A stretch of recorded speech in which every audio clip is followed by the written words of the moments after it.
Greetings, everyone. My name is Troy Lamel Stovall. I'm the Chief Executive Officer and Executive Director for Maryland TEDCO.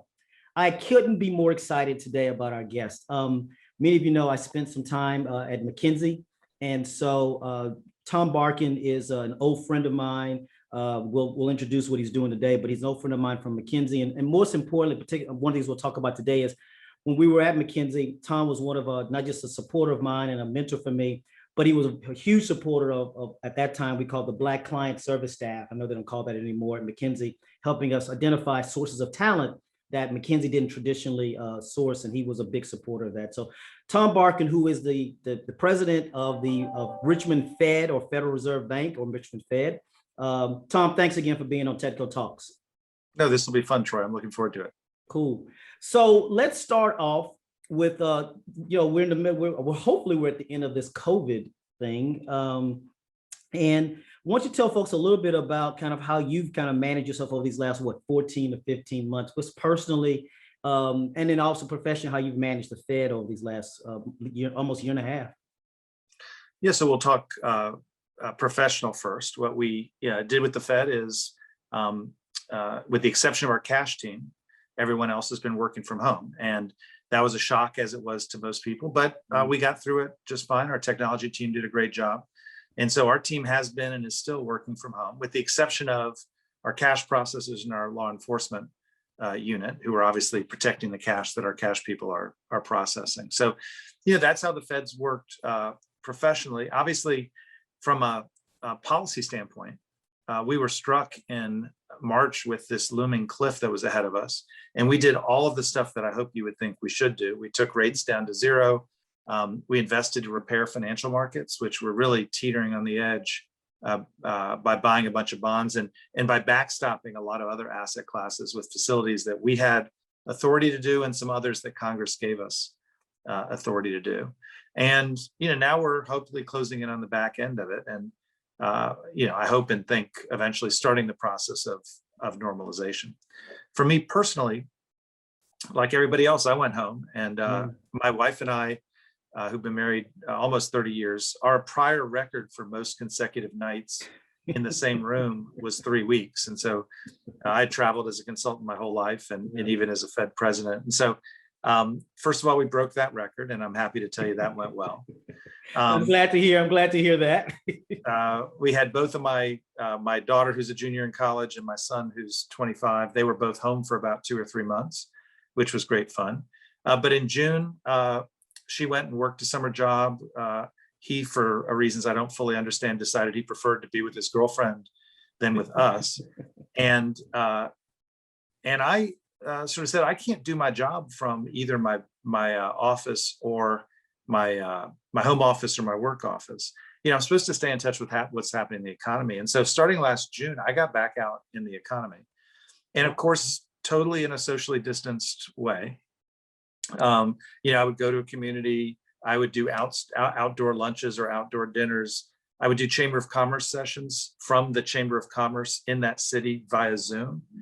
And you learn a whole bunch of stuff when you do that, which economies have opened and which have not. The South Carolina economy opened a lot earlier than the Maryland economy, just to give a good example. Where there are help wanted signs and where they're not. You really do learn a lot from being on the ground. And so, I've been doing that, luckily, safely, but also I think I've learned a ton from that. And this is just an unprecedented set of issues. The economy went off a cliff, then it came back fast. And even today, you've got the situation where the economy is reopening at pace that no one could have expected. Suppliers can't meet demand. You can't find work. All those things are going on. And it's just really helpful to be in my markets trying to understand that. So let's actually back up, because folks may not know what the Fed does and what the Fed is, right? So let's just talk about the Fed in general, obviously the Richmond Fed that you lead. So we're the central bank of the United States, and we're the third central bank that has existed. The first two disappeared at various points in the 1800s.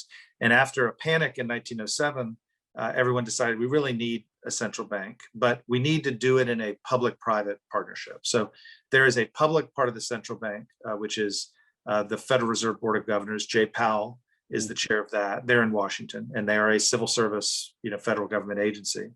And then there are 12 regional banks, of which Richmond is one. covering the United States. And we are actually private entities, with private boards. And my district covers Maryland and West Virginia down south through South Carolina, but there are 12 of us. And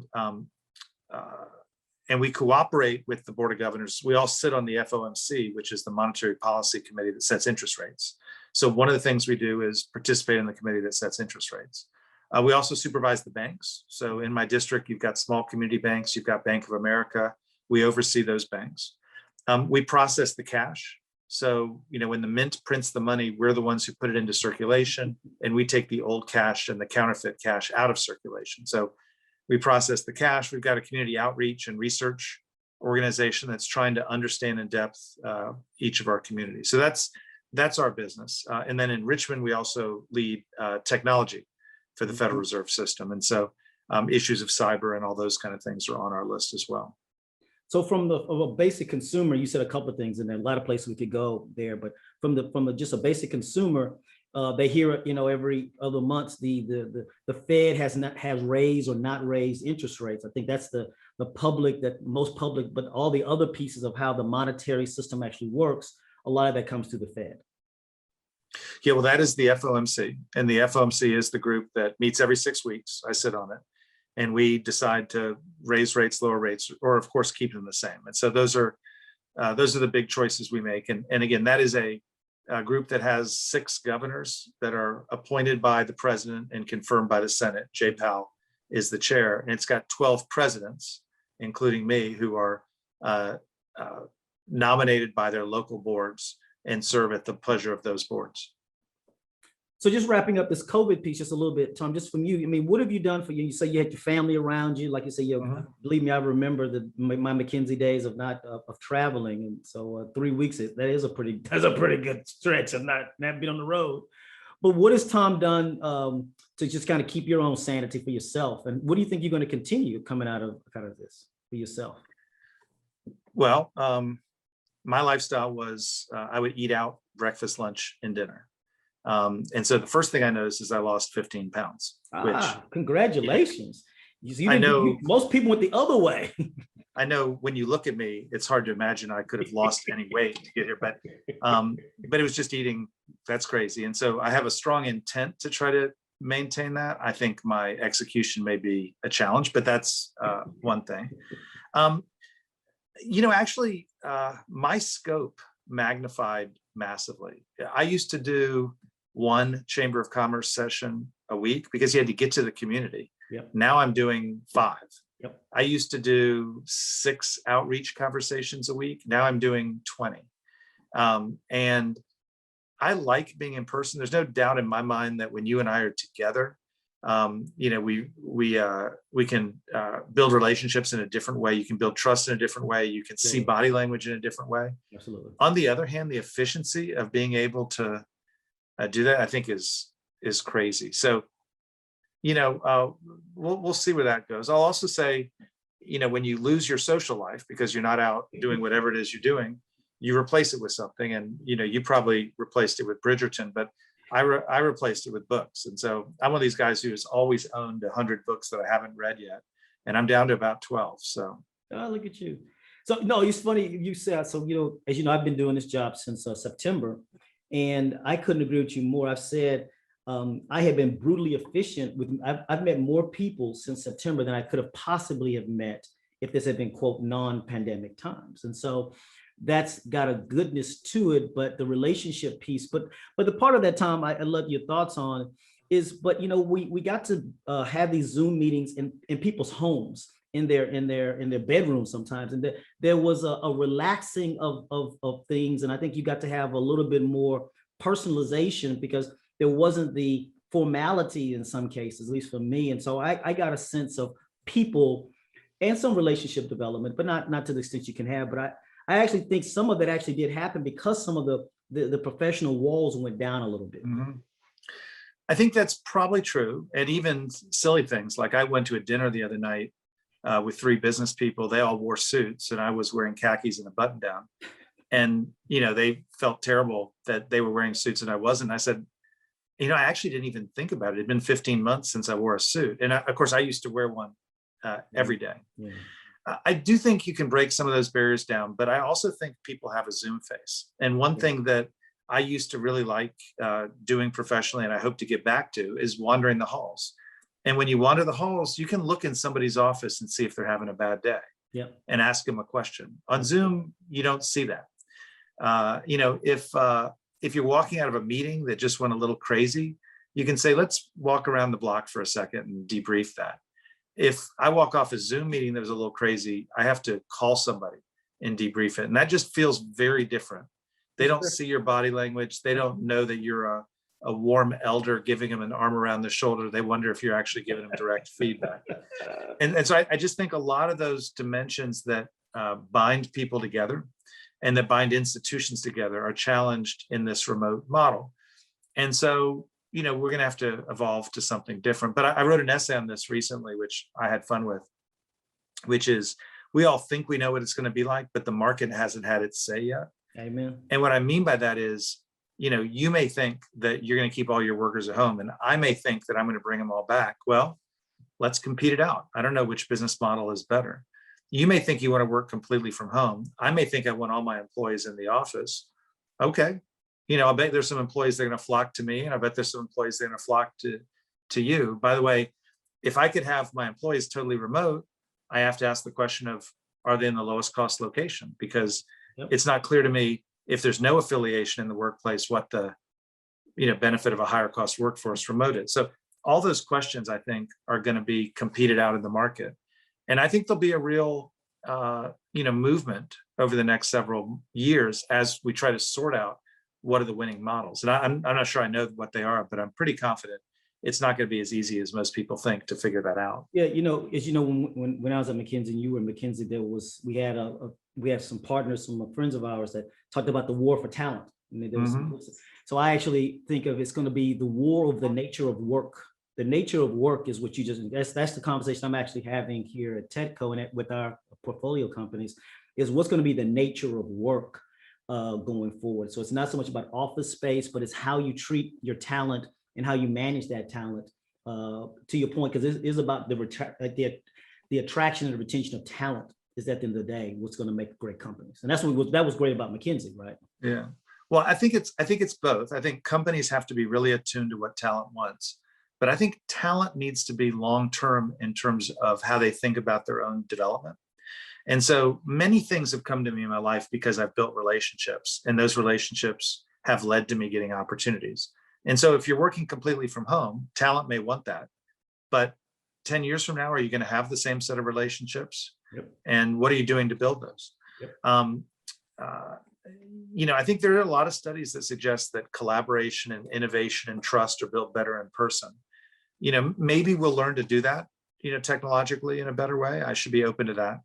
But I think there's a real, companies need to think about how are they going to get enough talent, but talent needs to think about how are they going to get enough value so that they're actually competitive in their world. And that's something people don't talk as much about right now that I think is going to be pretty interesting to see how it evolves. Well, look, I've mentioned a couple of times McKinsey. And so let's just talk a little bit about Tom and Tom's journey, kind of how you got to the Fed. And, really, Tom, what I really want to, not because, again, you've got a great career. I know a little bit of it, and you've had a great career, great time at McKinsey. Again, and we'll talk a little bit more about that as well, the work you did at McKinsey with me. But kind of that talking to someone who might be listening to you that is on a similar type of journey that you went on and is facing some crossroads, and how you dealt with some of the crossroads in your career. Well, so I'll just talk about Tom because it is my favorite topic. I grew up in Tampa, went to public schools there, did well. And when I was a senior in high school, applied to 3 or 4 Southern schools and Harvard. And Harvard was kind of a lark for me because it had a good name and I didn't know anything about it. I actually visited there and hated it. But there was something about the name. And then I got in, and I think I just decided, well, if I went there and I didn't like it, I could always transfer. But if I went somewhere else and didn't like it, I couldn't transfer up. And so I went to an institution where I didn't have the education, I didn't have the pedigree, I didn't have the relationships. I'd never been in New York. I mean, there's a lot of places that, and And that was actually, as it turns out, great for me, because I went from being the smartest kid in my high school class to being Tom. And, people thought I was not that smart because I had a Southern accent, and um, but actually pretty funny, which I kind of liked. And so I built out my personality, went there, did well. My dad had been a lawyer. I'd always wanted to be a lawyer. And so I went to law school. Um, uh, but I'd done a lot of economics in college and kind of fallen in love with it.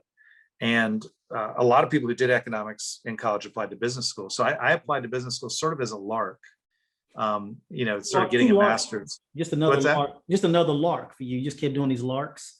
Yeah, well, maybe that is a theme. I don't know, or it's a word I use a lot, one of those. But I think there's something about walking into the unknown. Yeah. And I thought I'd just do that. And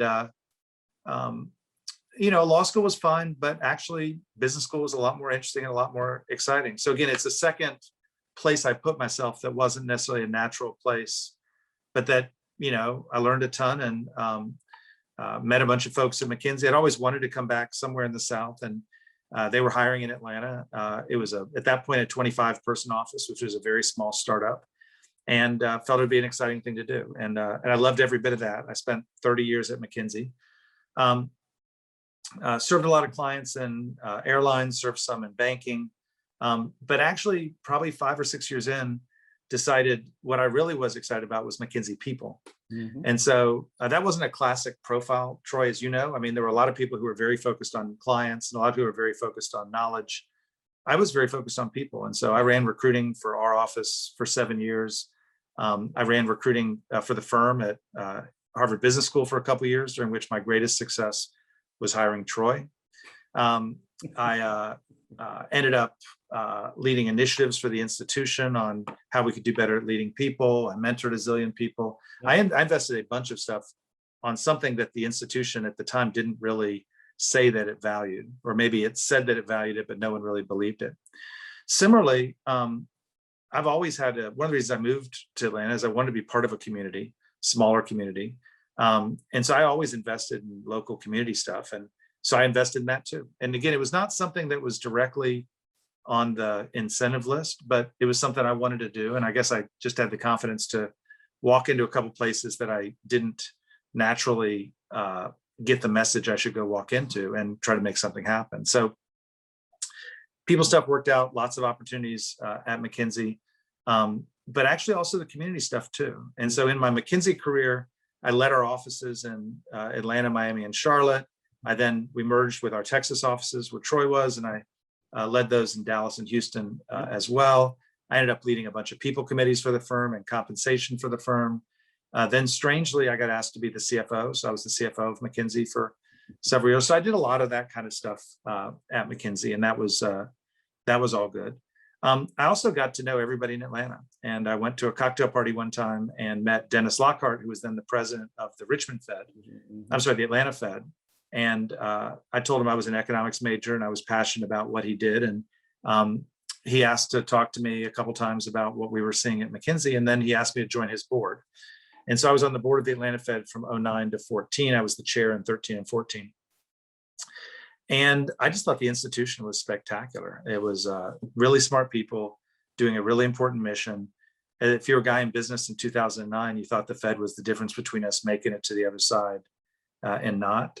So I was impressed with the mission, impressed with the people, and I had a lot of fun doing it. And 3 or 4 years later, I was at retirement age. I'm very young in my own mind, but I was at retirement age at McKinsey. And so I was ready to retire and think about what to do after. And I got a call from a headhunter suggesting I interviewed to join the Richmond Fed. Mm-hmm. And I knew Richmond, liked Richmond, a town I felt comfortable in. Liked the Fed.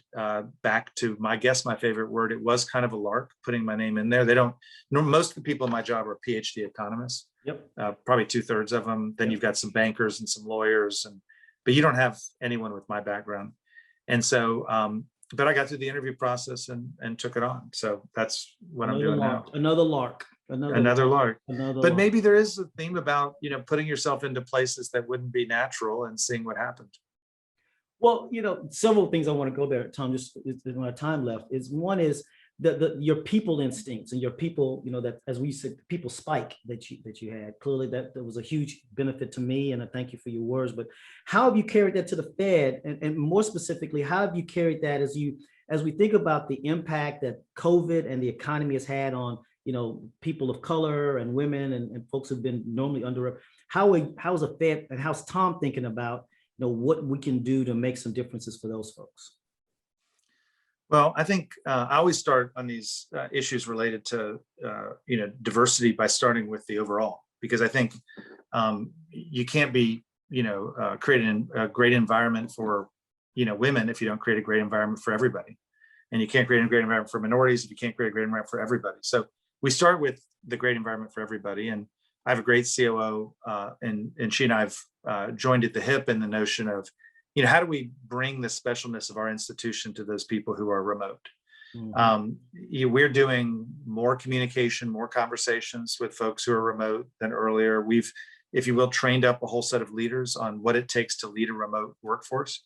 And we're pretty pointed but I think helpful too with those leaders about what we're asking for and requiring. You're not allowed to let people be orphans in this world. What you have to do to be engaging with people on a constant basis. We've done our best to lead through it with transparency and empathy. And so, I'd say there's a lot we're trying to do, to make it a great experience for everybody. We're also very focused on, broadly diversity and inclusion. Now, I'll say the Fed is a much more diverse place than the private sector. It just is. We have more women, more minorities, and more of a commitment to inclusion that I'm used to seeing in my former clients, for example. But, just because we're, 45% women doesn't make us 50% women, right? Which is the population. And just because we're 37% minorities doesn't mean we're not, 50% or whatever the right number is. And so, I believe that there's a piece to it, which is diversity, and a piece to it, which is inclusion. On the inclusion thing, we've started a set of sessions, which I think are pretty interesting, called Let's Connect, where our leaders start and talk, sort of openly about their personal lives and struggles. Maybe that's kind of what you're doing with these programs, Troy. And they're very open, and, in the aftermath of some of the events of the last summer, very raw. But I think they really do play a role in opening our leaders up to, what it means to be an empathetic leader, and also opening our leaders up to the experiences of others. So we're really trying to invest in these conversations. I think they help. We, of course, have affinity groups and all the normal stuff people do, but yep. I think breaking down barriers means opening up, and that's a big priority for us. In terms of diversity, I have a conversation every year with everyone who reports to me and everyone who reports to the people who report to me on their talent. And the conversation is not about talent, but it's about, I'm not about diversity, but it's about talent. But we do talk about succession. We talk about the people who are on the bench who are, ready to be put into it. We put the people who maybe aren't performing that well and you need to move. And importantly, we talk about talent strategy. And my impression is our institution's actually exceptional when it comes to opening their mind to the diversity of profiles and being willing to consider at the point of, let's say, promotion, somebody with a different kind of profile. What we're not great at is strategically sourcing people with a different kind of profile. And for example, our hiring base tends to be pretty middle-aged. It's because we don't pay that much, but our benefits are great. People and our culture is great. And people maybe go work somewhere for 10 or 15 years, then decide they want to come work with us. Well, in our technology organization, if you just hire, folks who have 20 years of experience, you're going to not have as diverse a workforce as you do if you hire people straight out of school. That's just how technology has worked. And so asking the question, what can we do to diversify our sourcing pool, I think is a pretty powerful element. And so, we had a summer intern program that was extremely diverse, but for reasons related to our budgetary process, we weren't hiring very many of them. So ask the question, what does it take to, hire 80% of our summers? It seems like basic stuff, but actually it meant changing some things about our protocol, taking some chances in the hiring process. So I think breaking down, I'll call it, to move the needle at strategic. And, we did this at McKinsey, where you went to HBCUs 30 years ago. as a prime source. All those strategies for diversifying your input added to strategies for making sure you debias your selection criteria. I think you put those two together and they really have make an impact. I mean, that's great. You're right. That's a lot of what I'm hearing from you now is what I heard from you, eons ago when we were talking about going to HBCUs and bringing them to McKinsey. But so that's the people side. So kind of maybe linking the Fed to TEDCO a little bit. TEDCO, we're an early stage investor here in Maryland. But one of the things we're trying to talk about, Tom, is this diversity inclusion in terms of not just the founders and making sure that the founders are representative of Maryland in terms of the demographics that are here in Maryland, but also that their management teams, I like to call it employee number 3, 4, 5, 6, 7. And how do we make sure that those talent pools and those individuals are there? And then the third piece of it, or maybe the third piece of it is you don't have enough access to capital for many of these folks who come from these, here in Maryland, we call them social and economically disadvantaged groups. And then the fourth bucket, the last bucket, is you don't have folks who manage monies who actually represent those groups as well. And so I actually argue that it's hard for you to invest in something that you've not experienced or have an understanding of.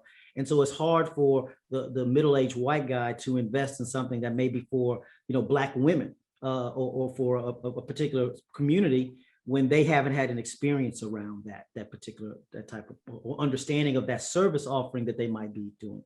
So what if any of those 4 buckets, it kind of has the Fed kind of talk to maybe about some of the banks around or some programs you're looking at? I know I'm working with some of your folks in Baltimore about some fintech type of opportunities in that as well. But are there anything that you could talk about that address any or all of those buckets? Well, we do oversee the banks in our district, and there are a couple of programs there that are built to try to get loans to low and moderate income, and in the fair lending case, disproportionately minority communities. So Fair Lending Act, CRA, and the like. And we do work on that. We've launched a program called Investment Connections, where we've got banks that are looking to make CRA loans and CRA projects that don't really have access to any banks, where we're trying to, I guess you call it a Shark Tank, trying to bring them together and make some matches. So that's another place, we're trying to do that on the lending side. We also have a research organization, and we do and have done a lot of research into things like small businesses and entrepreneurship and the drivers of the wealth gap or the income gap by minorities. And you might ask, why do we even invest in that? You probably wouldn't, but some people do. And I just say, one of our 2 objectives is stable prices, maximum employment. Maximum employment is, I'll think of it as employment to population, getting as much out of the population as you can. Well, it turns out that some of the biggest gaps in employment to population are in our minority communities.